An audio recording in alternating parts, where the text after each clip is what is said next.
Hour number 3, Chasing Big Joe, 102.5 The Game here on this Tuesday. Hope you're having a great start to your day. 615-737-1025 is our phone and text line, driven by WilsonCountyHyundai.com. And, of course, our show is presented by the Omni Nashville Hotel. Do want to remind you that we'll have draft coverage coming up Thursday from T-Line in West Nashville and Friday from Chicago's home of Chicken and Waffles. It'll be me, Big Joe, and Derek Mason on Thursday, and Dr. Crane, Connor Newt, and Chris Sanders on Friday. Looking forward to that. Coverage begins at 6 o'clock on both days. Thursday on 102.5 The Game. Friday will be on YouTube and Sports Talk, 8:30 a.m. And it's all presented by Parman Tractor and Equipment. Pizzona MD, because your roster's full. Nelson's Greenbrier Distillery, Sealmaster, and Tri-State Water Power and Air Home Generator. So excited to have them all on board, and excited to be talking the draft and not doing these crazy simulators. I like this. Chase McCabe, can you name the 3 teams that have never selected first overall in the NFL draft? 3 teams that have never selected first in the NFL draft. And they're all, 2 in the AFC, 1 in the NFC. 2 in the AFC, 1 in the NFC. They've never had the first overall pick.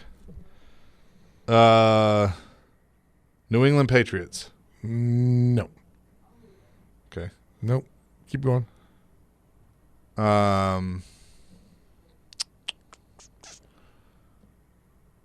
Bengals? Nope. They had Kajana Carter one year and Dan Wilkinson one year. And Texans. No, they had they've done it, yeah.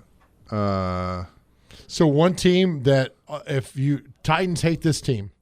Titans fans hate this team.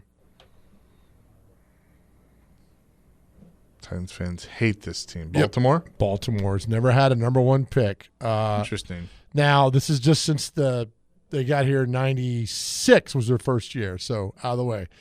These next 2 played in the Super Bowl against each other within the last 15 years. One AFC, one NFC. And this one team used to be in the AFC. Uh-oh, Joe? Seattle? Seattle's never had a number 1 pick. They picked second in 1976 and 1993. Was a 93 pick Rick Meyer, I think it was. This other team has never had a number 1 pick. AFC? AFC.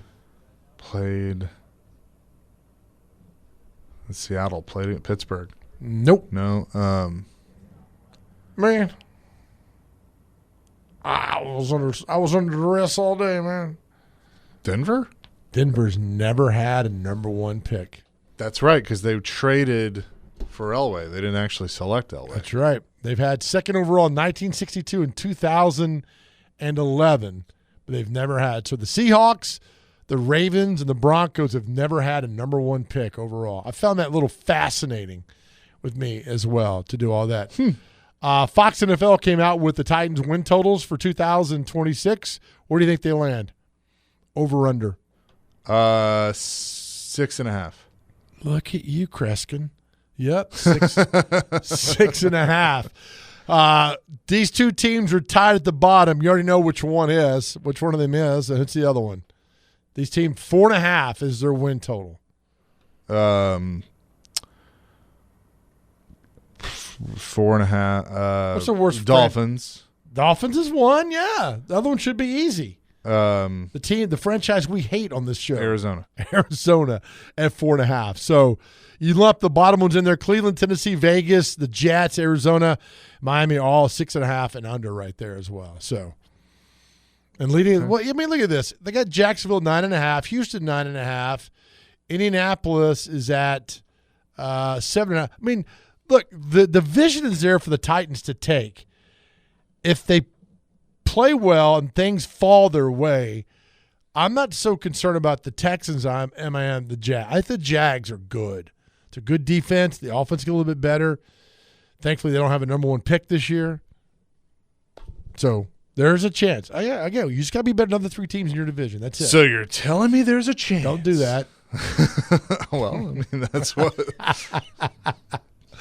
you did. That's right, man. So the win totals. But Baltimore and the Rams are 11.5. Then there's a plethora of teams at 10. Detroit, Green Bay, Kansas City, Chargers, Philadelphia, Seattle, and San Francisco. That's it right there. So who knows? I mean, it all fluctuates. As I say, it's all fluid. Yeah. Up and down. Up and down. That is right. 615-737-1025 is our phone and text line, driven by WilsonCountyHyundai.com. Billy wants to weigh in on our question of the day. Billy, what you got? Mine is John Entwistle of The Who. They did the 9/11 show and sounded better than they have sounded in years, and they were all ready to record a new album and go on a big tour, and then John had to commit suicide, and that just killed me. Wait, he died in 2002? I thought he was still alive. He died not long after the 9/11 show. Yeah, you're right. I can't remember exactly how long, but it wasn't that. It was probably less than a year. But yeah, it was. They sounded fantastic in that 9/11 show. They was basically stole the show. Right. And you can't replace John Entwistle, and they haven't since. So. Yeah, that one stung me pretty hard. And also, Imminent Front is one of the greatest underrated rock songs of all time with one of the greatest intros of all time. You agree? I agree with anything. The Who's one of my favorite bands. The Beatles was my band when I was a kid, but as I got into being a teenager, I seen The Who in Murfreesboro in 1975, didn't know one song from them. Came out of there and just started buying one album after another. That's one of the best shows I've ever seen. Was that the one where Keith Moon walked out as an astronaut? Yes. It was in Murfreesboro during the spring. Murfreesboro used to have a spring break concert. They had some really good shows back in them days, and The Who was that in 75. Oh, that's awesome, man. Good. That's a random one off the beaten path. I like that. Thank you, Billy, for that. It's really nice. All right, guys. Have a good day now. See you too, buddy. Thank you, Billy. Yeah, it's our question today is honor of Prince being passed away 10 years ago today. What musician passing away really affected you? Yeah, John Entwistle, he was 57. He's my age. Yeah. I had no idea. We got several on the text line. Well, real quick, the Clark County medical examiner determined that his death was due to a heart attack induced by undetermined amount of cocaine. Entwistle already had severe cardiovascular disease and usually smoked 20 cigarettes a day. Good Lord. Thank you, Billy. That's a good one, man. Yeah. Let's go through the text line. Skylar says, Toby Keith. Matter of fact, I'm buying beer after work to listen to all his classics. Nice.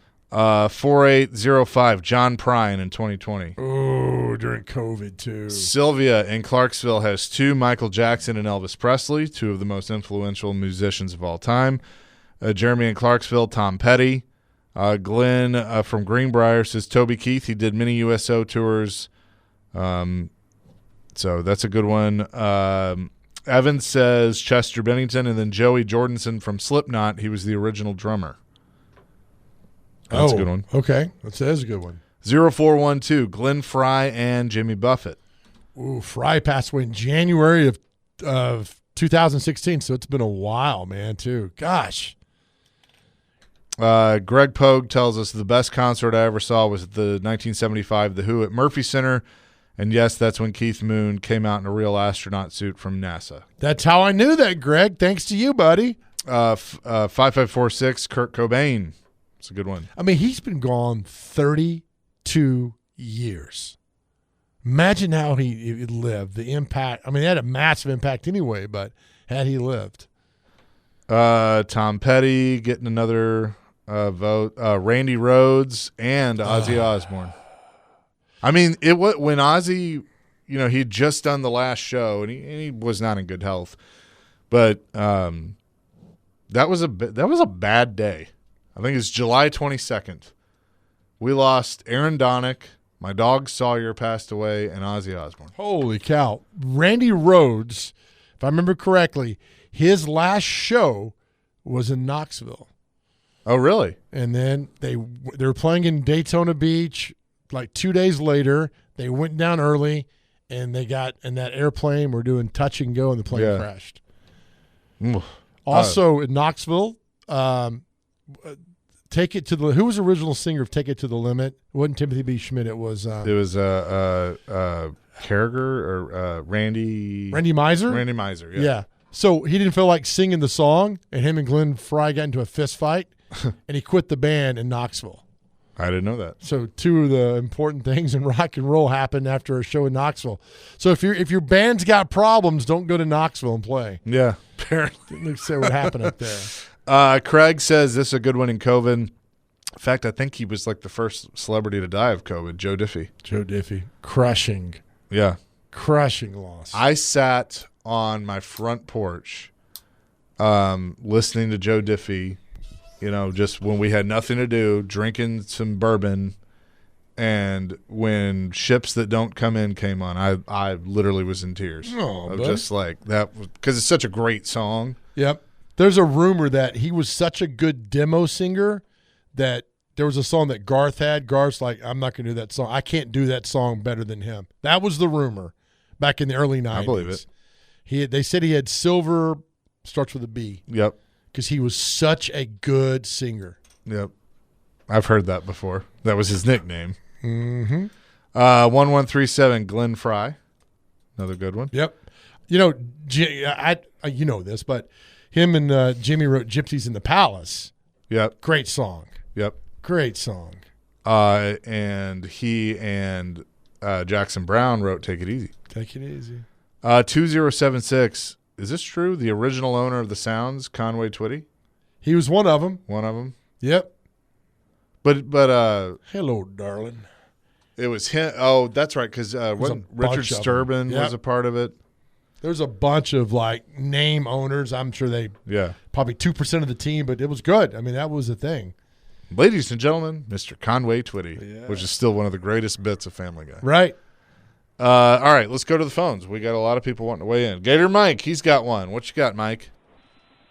Yeah, Chasey, you ran it off right when Dr. Crane put me back on hold. But, Chester Bennington would be mine. We were down at, Hollywood Studios, and my phone starts blowing up about the Chester Bennington died.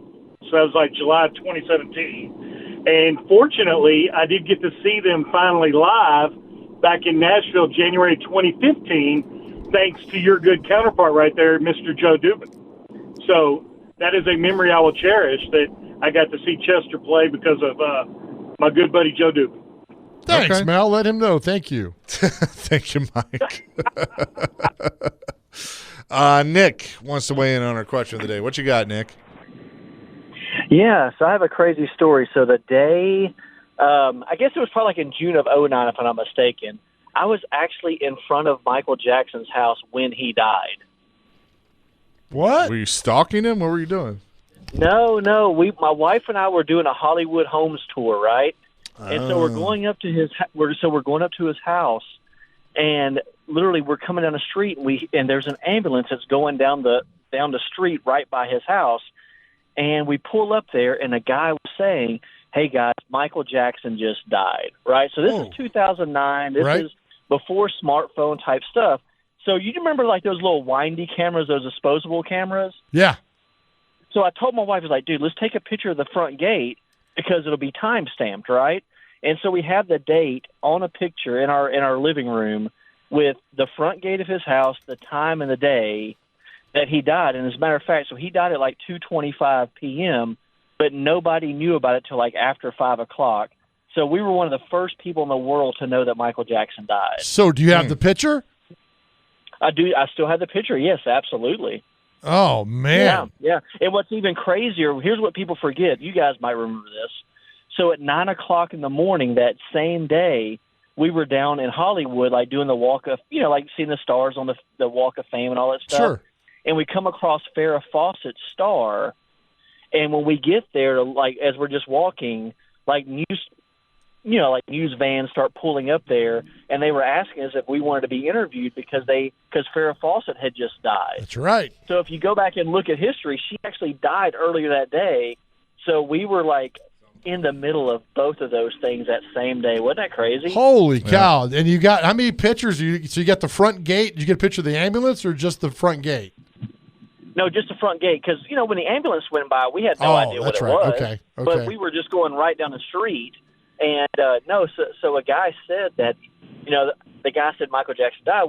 Our bus driver's like, no, there's no way that happened because he was fixing to do that final tour called This Is It. And they're like, dude, he just took out a $600 million life insurance policy. There's no way that he died because they'd have to pay that policy and blah, blah, blah. Right. So, yeah, even after he died, the insurance company had to pay like almost $600 million for his death. Holy cow, man. That's crazy. What a story, man. Yeah. Hey, look, was that tour worth it, though, besides what happened? Was it worth the tour? Well, he never went on tour because he was getting ready. Your home tour. Oh, yeah.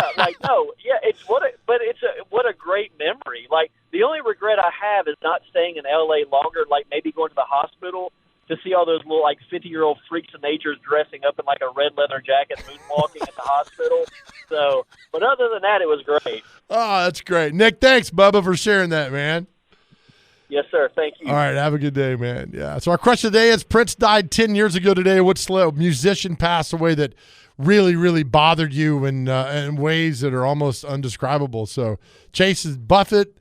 Dr. Crane is Toby Keith. Mine's Eddie Van Halen, but they all affect us in different ways. Yep. 615-737-1025. We'll have more coming. Keep the answers coming. We'll do all that and much more. Chasing Big Joe, 1025 The Game. Chasing Big Joe, 1025 The Game on this Tuesday. We'll talk marathon coming up here in just a few minutes, but a lot of you wanting to weigh in on our question of the day. This one has taken off for sure, which is, Joe? 10 years ago, Prince passed away. So what musician passing away really, really affected you? And, Prince was one that certainly affected a lot of people. 615-737-1025. Joe wants to weigh in. Joe, what's up? Hey, what's going on, buddy? I appreciate you taking my call. Absolutely. Dwayne Allman was my great. I used to watch him at the Briar Patch over on 5th and Lee back in '66. Yeah. That's how I got drafted into the Army. But anyway, they lost almost all of their band members. Butch Trucks, Barry Oakley, and Greg Allman are all dead. And I just wanted to say that, and I appreciate y'all. Yeah. Thank you, Joe. Appreciate you calling in. Thanks, Joe. Sorry, Joe. Let's go to Ed. Ed wants to weigh in. Ed, what you got? Hey, good. Thank you for taking my call. I got Charlie Daniels. Ooh. That's a good one. That's a really good one. I attended, especially his volunteer jams. I probably went to 6 or 8 of them, I guess. And in fact, one year, one of our buddies was Charlie's bus driver, and he got us in backstage at Starwood when it was still open. And man, they put on a show. That was great. Oh man, how many volunteer jams did you go to? Do you think? Oh, I guess I went to. I know I had tickets up to the 10th, but I didn't go to the first ones that were at War Memorial Auditorium. The first one I went to was at the Municipal Auditorium. Oh, what's funny, Ed, is that for years the record for quickest sellout at Municipal Auditorium was one of the volunteer jams with Charlie Daniels. I forget which one it was, but that was like the fastest ticket sellout ever at Municipal Auditorium. Yeah, I saw everybody from Cab Calloway to Dickie Betts. Oh, man. Dickie Betts. That's awesome. Thank you, Ed. Appreciate you sharing, buddy. All right. Y'all have a good one. You too. Thank you, Ed. All right. Bye. Kenny the mailman wants to weigh in. What's up, Kenny? Hello, good friends. Now, this didn't really directly affect me, but it affected my whole school. Joe, where have I told you I went to high school in Nashville? Cone, right? All right, yeah. It was about November of 1977. Leonard Skinner was involved in a huge crash, and about half the band members were killed. Do y'all remember that? It was before my time, but I obviously know the story because I was a huge Skinner fan. Yeah, and they didn't think they were going to be able to come back. So, I mean, not only was it the number one music band at our school, it was also the number one fashion fad. For the girls to be the best-dressed girls, your concert shirt had to match your tube socks. So everything you had, yeah, you got that right. Everything they had was Leonard Skinner. And the urban myth started. Have y'all ever seen the cover of the album Street Survivors? No, I have not. I have not. That it just came out, and it's them standing there engulfed in flames. Ooh. Yep. Well, the myth was if you come and play it backwards, and you'll start hearing people scream. And it's like, well, they also left out the fact if you were smoking dope at the time and played it backwards, you would hear them scream. So at all the music rooms, everything, you'd hear people playing it backwards saying, see, it's true. But the Leonard Skinner crash, that was the Cone High School thing for fall of 1977. Holy cow. Listen, Joe, I got something very special for you. Yes, sir. I'm reading a book called Confessions of a Practical Joker, The Life of Fred Russell. Have you ever read this book? I have not. Oh, my, I'm going to re-gift this to you after I've read it. I love practical jokes. You love practical jokes. We have never reached the level Mr. Russell, who wrote for the Banner, reached. Yeah, that's Fred Russell? Yes. Oh, wow. Oh, my goodness. Here's the best one I've read so far. During World War II, the biggest house in Belmead, he was friends with the people that owned it, and they would rent it out every now and then for people having to pass through town or in the Army or anything. He got a sheet of Nashville official paper. It was before Metro Nashville. It just had the little Nashville emblem. And he wrote these people's names on it and said, these people have volunteered to be the first to sponsor the prostitution rehabilitation program in Nashville. They are going to house 10 prostitutes for the next year. Please don't call if there's people going in and out late at night. We have it under control. Oh, yes. Hundreds of people protested. Churches got involved. Good Councilmen were called to visit this house. And the people never figured out who did it till he finally, about 20 years after that, admitted to it. Can you imagine pulling a prank like that? Especially who that Fred Russell was. I mean, he was just people loved him as a sports writer. Mild-mannered. He was a personal friend of mine, lived at Richland Place. I'd sit and talk with him. You could not imagine he would have been the one that mailed out the prostitution rehabilitation program. Oh, that's great. So, it is. I'm going to get this to you. All my best to you. All right, thank you, Thank Bubba. you, Kenny. Appreciate it. That's great. Man, that is good stuff. Coming up next, I know this is a big event for our city. You obviously love this one as well. Adam Zox, who's the race director for the marathon, is going to join us coming up next, as it is coming up. So we'll tell you more about that. Coming up next, Chasing Big Joe, 102.5 The Game. Chasing Big Joe, 102.5 The Game here on this Tuesday. Coming up this weekend, it's time for the Rock and Roll Nashville Run Series. To talk more about that, let's bring in Adam Zox, who has joined the show before. Adam, how you doing? Doing great. How are you guys doing? We're doing fantastic. I feel like you probably get this way every year, but hard to believe it's here. I know. April comes around so quickly, and every year it seems to be a little bit quicker. This is year 26, so we'll be back in Nashville for the St. Jude Rock and Roll Running Series, and looking forward to a great weekend. So what can people expect that might be different this year than from years past? Yeah, essentially it's the same formula that we've been using. Has been so successful in this event over the years with the races, the music on the course, the great finish festival at Nissan Stadium.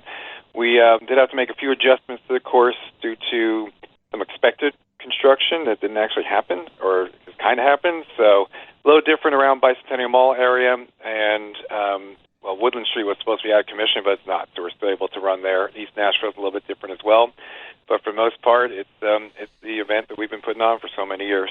Adam, I'm going to miss getting up with you at 4 o'clock in the morning doing TV hits with you. Is that okay?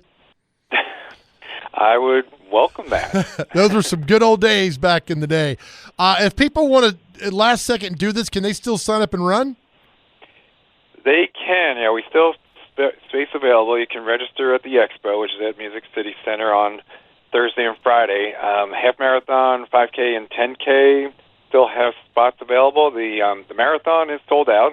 We're up in the marathon, which is great, the 26.2, and the mile is sold out also on the Sunday events. But everything else, still plenty of room to get more runners out there, and also lots of opportunity for our volunteers to help out around the weekend as well. I love it. What was the genesis? I don't know. Were you here when you added the 5K and the 10K and the 1 mile? Because that seemed as like it really put the marathon over the top. Like more people wanted to do that because they can't do a marathon. I thought whoever came up with that, and I'm going to give you credit, Adam, of adding the 5K and 10K has been just a rousing success for the marathon. Yeah, I mean, it helps bring more people into the event. As you said, when way back it was marathon only, then we added the half in the third year, and that helped save the event essentially and get it rolling. And then a bunch of years later, just brought the 5K and 10K, which we're hoping that will get people into the sport and into the event, and then they go on to run the half and the marathon later on. But yeah, 5K and 10K will have over 2,000 in each of those races. I think it's great. Also, you touched on it briefly, but the Health and Fitness Expo at the Music City Convention Center is free. And if you're any type of fitness, you should go to this because there's so many vendors that are laid out there, Adam. It's always fun to go and see that and talk to different people because that's a big deal. And again, it's free. Yeah, it's open to the public. Anyone can come through there. It's not just for our runners, so anyone can come in and enjoy it and get a feel for what the event's all about. We have entertainment at the expo throughout the 2 days as well, so it's a fun experience. And if you are running, obviously you're there because you have to be there. If you're not running, you just get to come through and have some fun. You get to look at a bunch of nervous runners. Adam Zox is with us. So what entertainment, what other things can people expect? We have the entertainment on the course. So about nearly every mile, there's either live music or DJ or party buses. The water stations throughout the course as well, taking care of our runners. Nashville is a city of rapidly changing weather, and we're hoping for a good day on Saturday. Right now, there is rain in the forecast, but it could change a lot. So we want to make sure that every runner is taken care of and is safe. And the finish line, a great finish festival at Nissan Stadium, with food trucks and different beverages and just lots of activity there to enjoy for our runners and for anyone else who wants to be there. Adam, you talked about it earlier, but the volunteers, I mean, would it take you, 10 hours to thank all the volunteers and what they mean to you guys on this race on Saturday? Absolutely, yeah. We can't do this event. We cannot be successful without the volunteers that are out at the expo, on the course, at the start line, at the finish line. Nashville Sports Council is our partner in recruiting and managing all the volunteers. Volunteers are basically all local, and they are the people who want to support the event but are not running this year, and but are so important to making the event what it is. Adam, if somebody's listening, I was like, you know what, I wouldn't mind volunteering on Saturday. Is it too late to do that? And I don't mean to put you on the spot with all that. If they wanted to volunteer, no. It's not too late. You can go to our website and click on volunteers. RunRockandRoll.com is the website, and then hit Nashville. And we definitely have room for volunteers, especially at the expo on the late shift on Thursday and Friday afternoon, and even on Saturday at race day at the water stations on the course and at the start and finish lines. We can always use more support out there. That is fantastic. Adam, we're looking forward to it. I know it's just an awesome event every year, but thanks so much for joining us, and good luck with everything. Great. Thank you so much. Absolutely. Adam Zox joining us here on the program.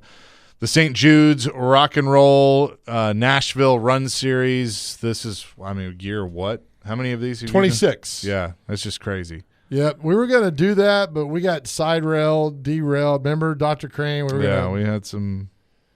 We were going to, and then we're going to. I've done 15 halves. Well, I think for 40. I would like to do one for 40. So next year, we'll turn 39 this year. Look, if my fat ass can do this, you guys can do this. I've done 15. I got all the medals. You just run. The best advice I ever got was, first year I was nervous, and John Dwyer was like, here's your advice. Just run. I'm like, pretty good, John. That sums it up. Just run. And so that's what we did. Just run. So I'll tell you. Have you done it, Dr. Crane? Not this one, but I have participated in the marathon before. Oh, what did you do? Not this one. It was for breast cancer awareness. Okay. A marathon. Yeah, a marathon. Yes. How far did you go? I did I think half marathon. Okay. Yeah. Something happens to you when you cross the finish line.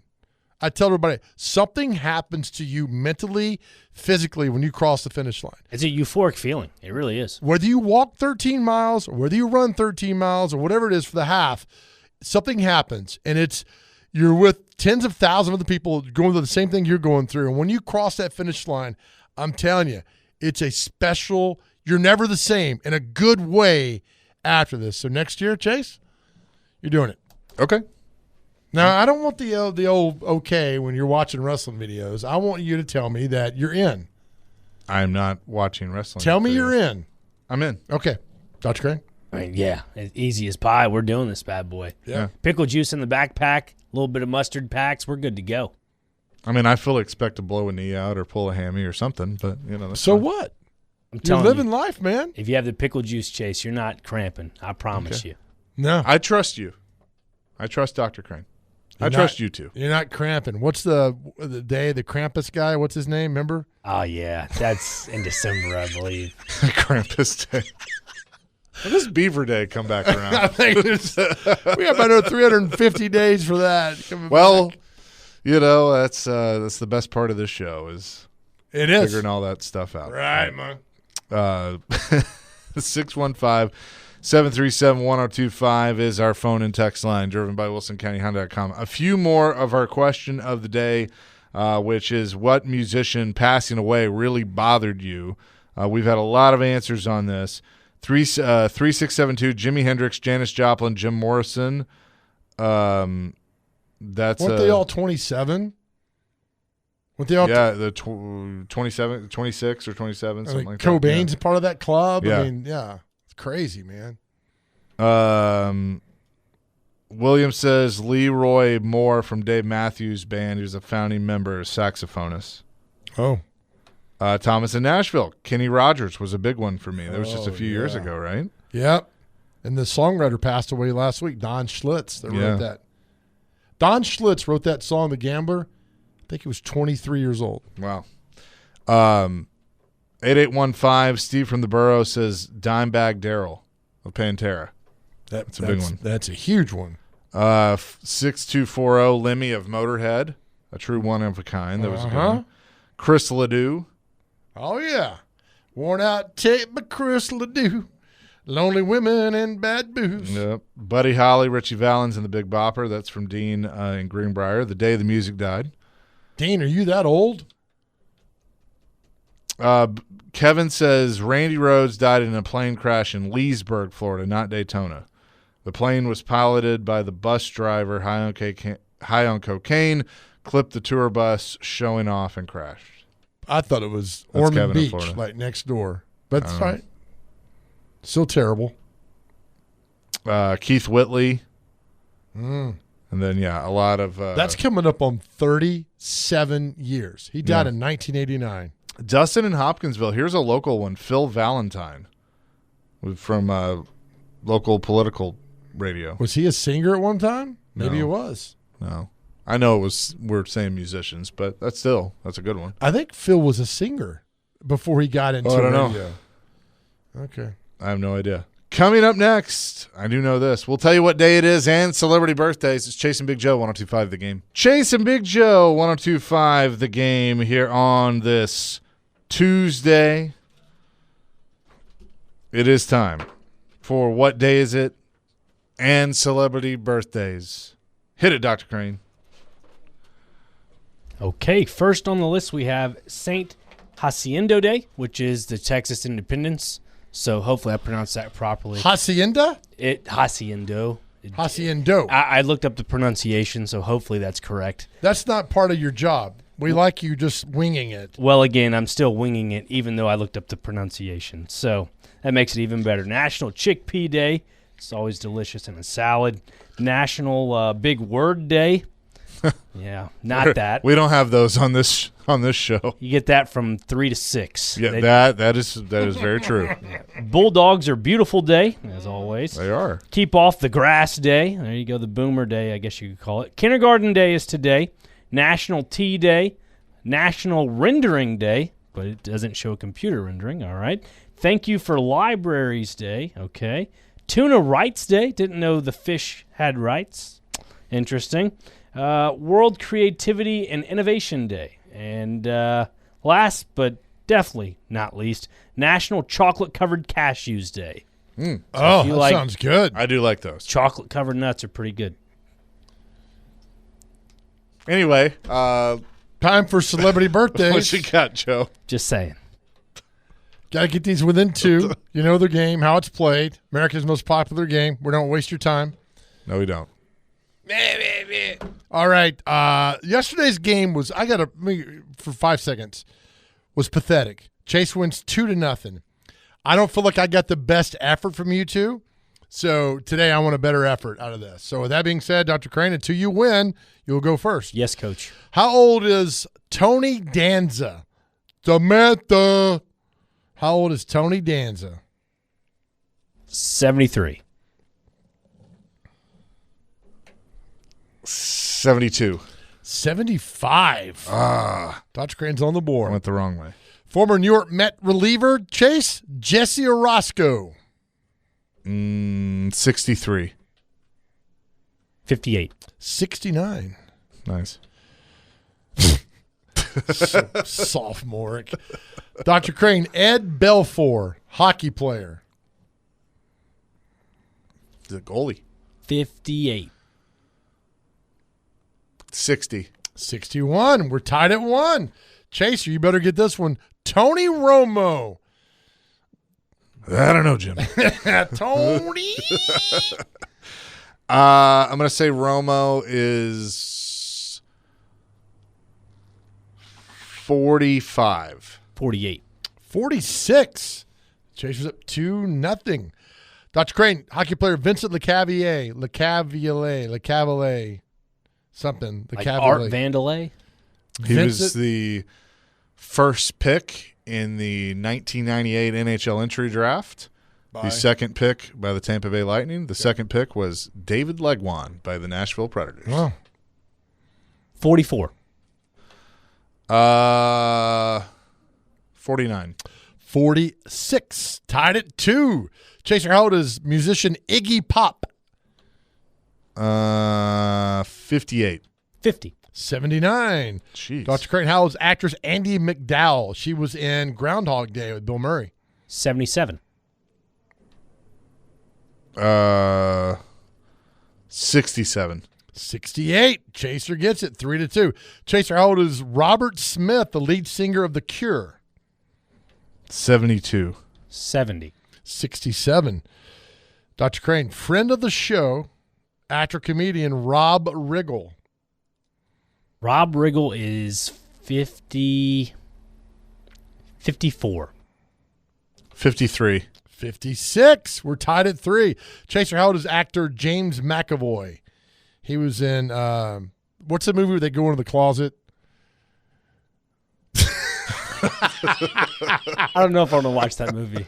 What's Narnia? I was like, I didn't even think about that. I was going to say the birdcage, but I think that's the other way around. Oh, my God. I'm so sorry. At Narnia, he's a centaur. He's like half man, half donkey, whatever they are. The horse. I don't know where you were going. All right. Well, they go in the closet, right? At their grandma's house during the war? Okay. Yeah. James McAvoy. How old is Good he? Lord. 72. I'm going to go with 63. 47. You guys need to go in the closet more often. Dr. Crane, actress Patti LuPone. She was in the show with Corky. What's the name of that show? Life goes on. Life goes on. No. Life goes 68. 70. 77. You know who it is. Chaser, guitar player Michael Timmons, lead guitar player of Cowboy Junkies. 58. 62. 67. We're tied at 3, so we got a little time here. Dr. Crane, how old is rapper Michael Franti of Spearhead?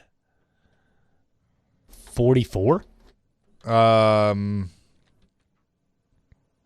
40. 60. Chaser, actor Toby Stevens was in Die Another Day with Bruce Willis. How old is he today? 67. 64. 57. Some of these I've never heard of. Oh, let's see here. Dr. Crane, how old is singer Sydney Serrata of Echo Smith? 44. 53. 29. I have no idea who any of these. All right, one more. It's going to be a tie. Chaser, how old is a guitar player of, how about this? Comedian Nicole Sullivan of King of Queens. Comedian Nicole Sullivan. 52. 56. 56 exactly. Nice. At the buzzer, Good job, Dr. Dr. Crane takes it 5-3. Well done, buddy. Thank you. Well I think I done. see pigs flying outside. There might be. Coming out of that closet Joe was talking about. That's the only way I can remember the movie. They went into the closet. I don't even know what a cent horse is. What'd you call it? It's like a half man, half horse, Like right? a centurion or Is it called a centaur? Is that what it is? That's in Vegas, man. All I know about is radio towers, all right? If you look like it's half I think man, you got to go out horse. to the desert for that. But not in the closet. They find those out there. Maybe Okay, Dickerson Bike. I don't Whoa.